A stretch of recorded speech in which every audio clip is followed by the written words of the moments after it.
নমস্কার। বাংলা মাস শ্রাবণ মাস শেষ হলো এবং আমাদের সমগ্র পুরুলিয়া জেলা এখন মা মনসার আরাধনায় ব্যস্ত। তো এই আবহে আপনাদের কাছ থেকে ধান চাষ নিয়ে যে প্রশ্নটা বারে বারে আমার কাছে আসছে সেটা হচ্ছে, আমার ধানের গাছ হলুদ হয়ে যাচ্ছে, আমার ধান গাছ লাল হয়ে যাচ্ছে। তো এই ধান গাছ হলুদ হয়ে যাওয়া, লাল হয়ে যাওয়া, এগুলো কি কারণে হয় এবং এর ট্রিটমেন্ট আপনি কিভাবে করবেন, সেসব আলোচনাই হবে আজকের ভিডিওতে। তাই যারা এখনো আমার এই চ্যানেলটিকে সাবস্ক্রাইব করেননি, চ্যানেলটিকে সাবস্ক্রাইব করুন, ভিডিওগুলো দেখুন এবং ভিডিওগুলো প্রচুর সংখ্যক মানুষের মধ্যে শেয়ার করে দিন, যাতে বেশি সংখ্যক মানুষ উপকৃত হতে পারেন।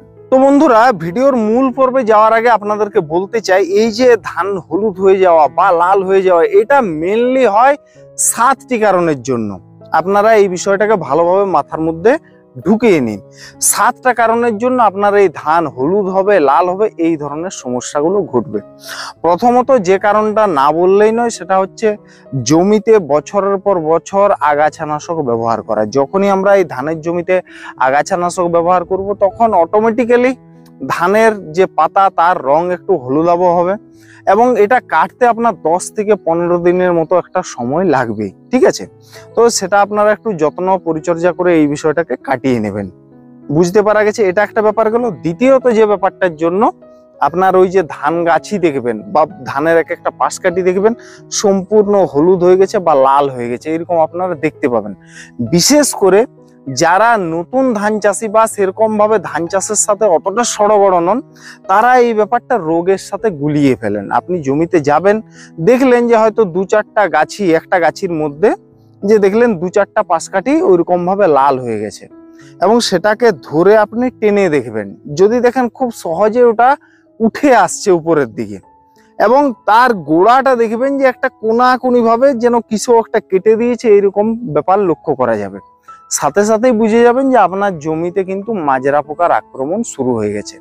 এবং এটা মেনলি দেখা যাবে যখন আপনার ধান রোপণের পর ওই মোটামুটি 22 থেকে 25 দিনের মাথায় এই ধরনের সমস্যাটা আপনার পুরো জমিতে হয়তো দেখবেন যে কিছু কিছু জায়গায়, অল্প অল্প জায়গায় এই সমস্যাটা দেখা দিচ্ছে।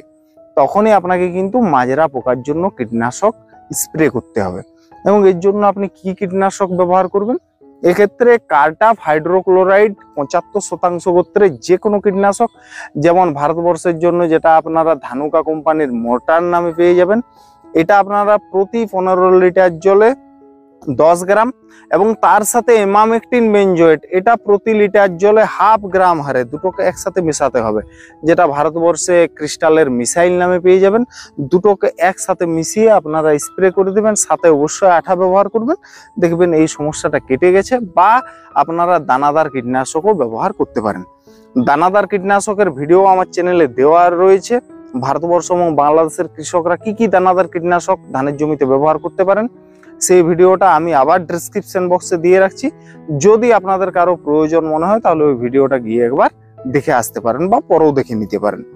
তাহলে এইভাবে কীটনাশক দিয়ে মাজরা পোকাটাকে কন্ট্রোল করতে হবে। আর একটা বিষয় লক্ষ্য করা যেতে পারে, সেম ওই মাজরা পোকার মতোই কিন্তু লক্ষণ দেখা যাবে। আপনি যখনই টেনে তুলবেন, গাছিটা খুব সহজেই উপরে উঠে আসবে এবং এটা শুকিয়ে লাল হয়ে থাকবে গাছিগুলো। এগুলো মেনলি হয় যে জমিটা শুকনো থাকে এবং সেই শুকনো জমিতে কি হয়, উই পোকার আক্রমণের জন্য এই সমস্যাটা লক্ষ্য করা যায় এবং এটাকে আমাদের পুরুলিয়ার ভাষাতে বলে যে ভুসকা আক্রমণ করেছে। তো এই জন্য যে কোনো ক্লোরোপাইরিফস গোত্রের কীটনাশককে আপনারা কি করবেন, ইউরিয়ার সাথে মাখিয়ে জমি যদি ছিটিয়ে দেন, তাহলেই দেখবেন এই সমস্যাটার সমাধান হয়ে যাবে। তাহলে যে দুটো আগের আলোচনা করলাম সেগুলো হচ্ছে সাধারণ কারণ। এরপরে আরো মূল বিষয়বস্তুতে বা একটু গভীরে যাওয়া যাক। সেটা হচ্ছে, এই দেখুন ধানের জমি রয়েছে এবং এখানে দেখতে পাচ্ছেন আপনার একটা পাতা, এটাকে আমি তুলে নিলাম। এই দেখুন হাতের উপরে রেখেছি। মাঝটা দেখুন, পাতার মাঝটা দেখুন সবুজ রঙের আছে বা একটু গাঢ় সবুজ আছে। দুই পাশে দেখুন কমলা রঙের, অরেঞ্জ টাইপের কালার হয়ে দুই দিক থেকে যেন সে মনে হচ্ছে পাতাটা দু সাইডে মার্জিন কাটা হচ্ছে। এবং এটা দেখবেন ডোগার থেকে গোড়ার দিকে কিন্তু এই সমস্যাটা ধীরে ধীরে ধীরে ধীরে ছড়িয়ে যাবে, এগিয়ে যাবে। এই দেখুন এখান থেকে শুরু হয়েছে এবং এ ক্রমাগত দেখুন নিচের দিকে নামছে, মানে গোড়ার দিকে নামছে। এবং উপরের দিকে যেখানে এই আক্রমণটা সবার প্রথমে একেবারে ডোগায় লক্ষ্য করা যাচ্ছে, সেটা দেখুন একেবারে শুকিয়ে খড়ের মতো হয়ে গেছে, দেখতে পাচ্ছেন? এইরকম পুরো জমি জুড়েই কিন্তু আপনার এই ধরনের লক্ষণ দেখা দিতে পারে, এবং এটা হয় মেনলি পুরনো পাতাতে। এই দেখুন, আরেকটা আমি গাছি থেকে পাতা তুলে নিচ্ছি। এই দেখুন, এটা পুরনো পাতায় হচ্ছে। এই দেখুন, তলার দিকের পাতায়। এই যে এই গাছিটাকে যদি ধরি আমি, এই দেখুন এর নতুন পাতা আবার হচ্ছে। নতুন পাতাতে দেখুন কোনো প্রবলেম নেই, আছে কি? এই দেখুন, এখানে নতুন পাতাতে কোনো প্রবলেম নেই, কিন্তু এটা হচ্ছে পুরনো পাতা। এই দেখুন, আমি এই পুরনো পাতাটাকে আবার ছিঁড়ে নিলাম। এই দেখুন শুরু হয়েছে। এই দেখুন, দুদিক থেকে ওই মার্জিন দেওয়ার মতো কমলা রং ধীরে ধীরে একেবারে ডোগার থেকে তলার দিকে নেমে আসছে, এবং পাতার মাঝ অংশটা কিন্তু একটু গাঢ় সবুজ থাকবে। দুই দিকটা কমলা হবে এবং উপরের দিক থেকে ক্রমাগত নিচের দিকে নেমে আসবে। পুরোনো পাতাতে এই ধরনের লক্ষণ দেখা যাবে এবং ধীরে ধীরে পাতাগুলো শুকিয়ে যাবে। আপনি চিন্তায় পড়ে যাবেন, এটা আর অন্য কিছুই না, এটা হচ্ছে মেনলি পটাশিয়াম ডেফিসিয়েন্সি। তাহলে আপনার জমিতে কি করতে হবে? বিঘা প্রতি 6 থেকে 7 কেজি 33 শতকে কি করতে হবে? পটাশের উপরই প্রয়োগ করতে হবে। যদি আপনি পটাশের উপরই প্রয়োগ করেন তাহলে কি হবে? ধীরে ধীরে দেখবেন 7-8 দিন পরেই দেখবেন এই সমস্যাটা কেটে যাচ্ছে। এবং যদি দেখেন যে আপনি এই রকমের সমস্যা দেখা যাচ্ছে, আপনি পটাশও দিলেন, তারপরেও যদি এর কোনো কাজ না হয়, তাহলে যেটা 0.050 NPK মানে যেটা জলে গুলে যায়, সেটা আপনাকে প্রতি 15 লিটার জলে 60 গ্রাম করে কিন্তু স্প্রে করতে হবে। দেখবেন ধীরে ধীরে এই সমস্যাটা কেটে যাবে। বা যদি তাতেও না সমস্যার উন্নতি হয়, পটাশ দেওয়ার পরেও যদি উন্নতি না হয়, বা আপনার হাতের কাছে যদি ওয়াটার সলিউবল এনপিকে গুলো না থাকে, তাহলে আপনারা কি করবেন? দেখবেন পটাশ সলিউবিলাইজিং ব্যাকটেরিয়া পাওয়া যায়, সেটা কিন্তু আপনাদেরকে স্প্রে করতে হবে, বা বালির সাথে বা কোনো কিছুর সাথে মাখিয়ে পুরো জমিতে ছিটিয়ে দিতে হবে। তাহলে আপনার জমিতে যে পটাশ রয়েছে সেই পটাশটা কিন্তু গাছ নিতে পারবে এবং পরবর্তী ক্ষেত্রে এই সমস্যাটার সমাধান হয়ে যাবে। বন্ধুরা, আজকের ভিডিওটা একদমই স্কিপ করবেন না, তাহলে অনেক কিছু জিনিস আপনারা মিস করে যাবেন। এই দেখুন, প্রত্যেকটা লক্ষণে আপনাদেরকে আলাদা আলাদা করে দেখাতে চাইছি। এই দেখুন, ধানের পাতা যখনই এইরকম হবে, উপর দিক থেকে দেখুন হলুদ হচ্ছে, এবং মাঝে শিরা উপশিরা গিলাও দেখুন কিরকম ফ্যাকাশে হচ্ছে, দেখা যাচ্ছে? এই দেখুন, উপরের দিক থেকে ডোগার দিক থেকে নামবে, এবং এই দেখুন মাঝে শিরা উপশিরাও কিন্তু হলুদ হচ্ছে, এবং সম্পূর্ণ পাতাতেই দেখুন একটা হলুদাভ ভাব রয়েছে, ঠিক আছে?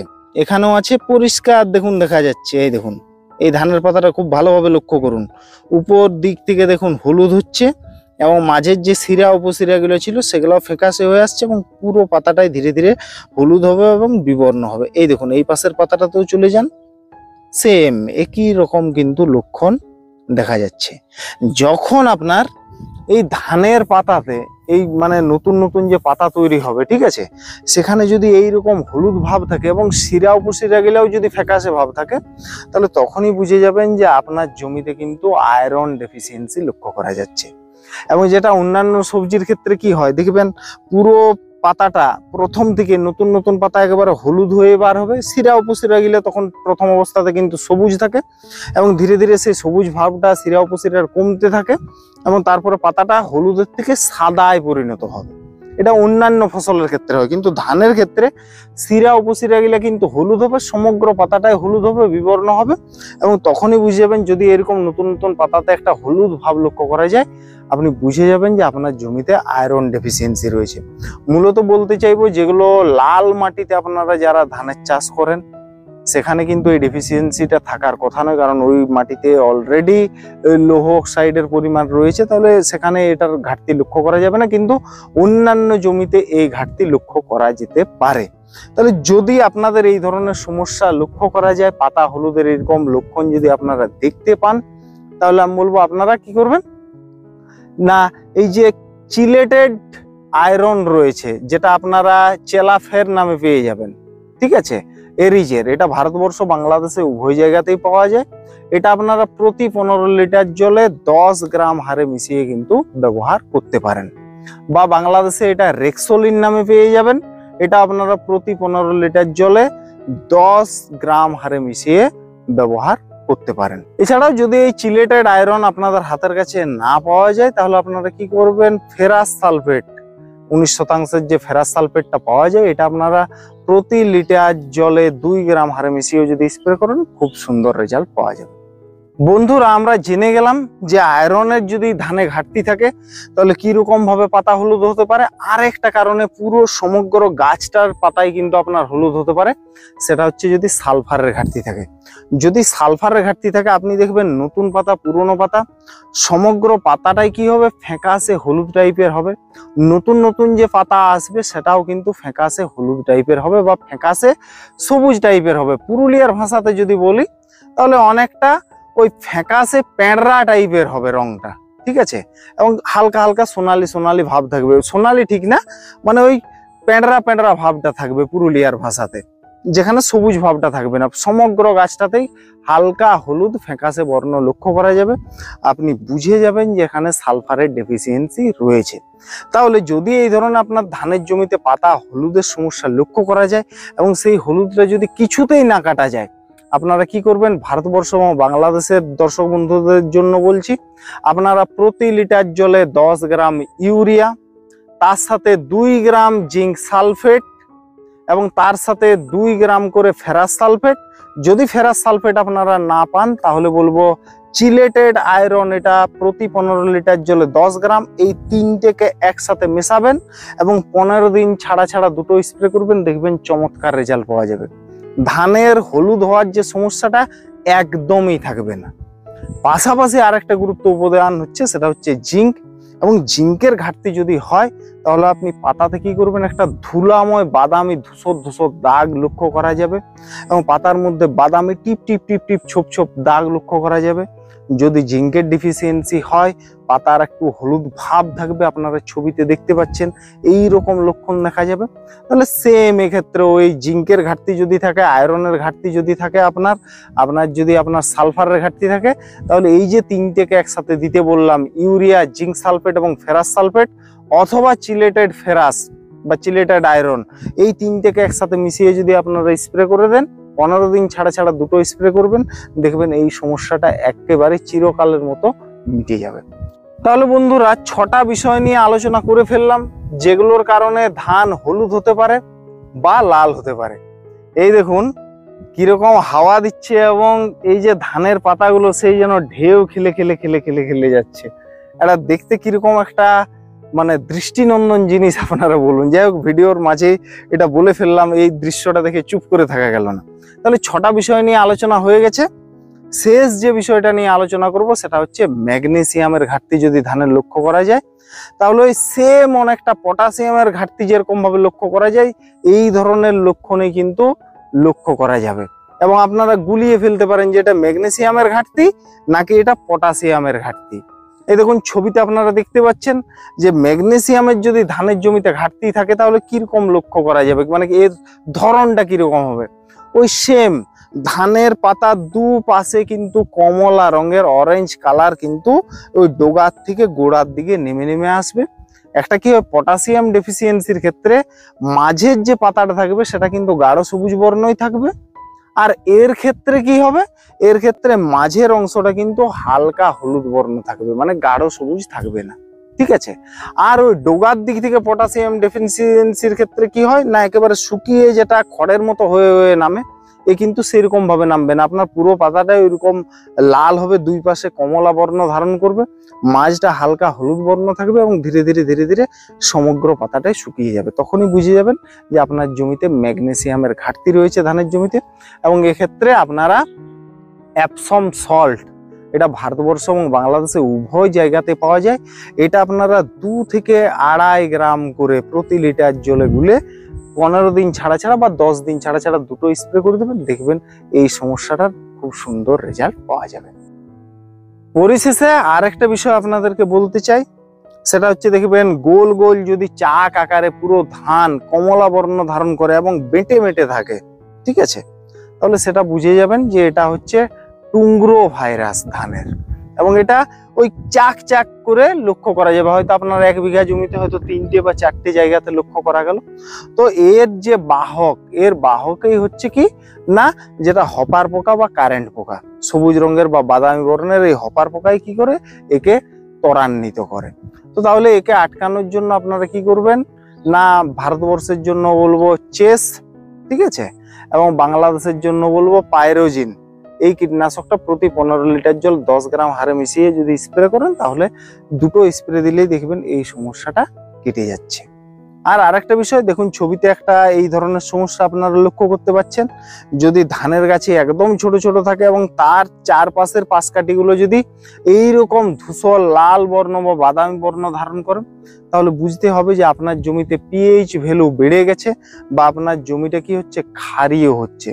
তখন তাকে কি করতে হবে, আমলিক করতে হবে। তাহলে আপনাকে অবশ্যই মাটি পরীক্ষা করিয়ে নিতে হবে। মাটি পরীক্ষা করিয়ে নিয়ে যদি দেখা যায় যে আপনার জমিটা অ্যালকালাইন বা ক্ষারীয় গোত্রের হচ্ছে বা এর পিএইচ ভ্যালুটা 8-এর থেকে বেশি আছে, তাহলে সেই জমিতে আপনারা ওই বিঘা প্রতি 300 থেকে 400 গ্রাম মতো 33 শতকে ফটকিরি যদি আপনারা ব্যবহার করেন, তাহলে এই সমস্যাটা ধীরে ধীরে উন্নতি ঘটে যাবে। তাহলে আপনাদের এই যে ধানের হলুদ হয়ে যাওয়া বা লাল হয়ে যাওয়ার এই টেনশনটা আশা করি কাটাতে পেরেছি। আরও এর পরে আমি অন্য ভিডিও দেওয়ার চেষ্টা করব, যাতে ধানের বিভিন্ন ধরনের যে অভাবজনিত লক্ষণগুলো হয় সমস্ত কিছু নিয়ে একটা ভিডিওতে আলোচনা করার চেষ্টা করব। আজকের ভিডিওটা এই পর্যন্তই। যদি আজকের এই ভিডিওটা আপনাদের কার্যকরী বলে মনে হয় বা আপনারা এই ভিডিওটা থেকে উপকৃত হতে পারেন বলে মনে হয়, তাহলে অবশ্যই একটা লাইক করবেন। কোনো প্রশ্ন থাকলে অবশ্যই কমেন্টে জানাবেন।